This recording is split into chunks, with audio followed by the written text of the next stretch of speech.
Alright, this is my paper airplane ballista. It has a 40-pound bow that I found on a YouTube channel called The Backyard Bowyer. The idea came from Nighthawk in Nighthawk in the Dark, or in the Night, another YouTube channel.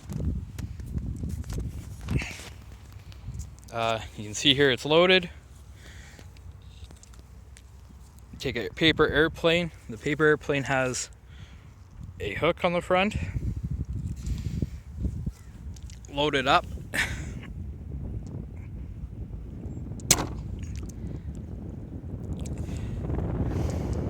It's gone about 300 feet.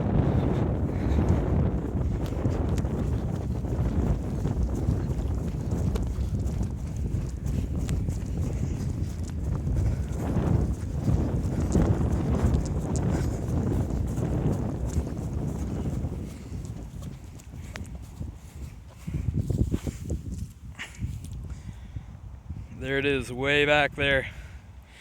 Yeah, about 300 feet, I figure. Thanks.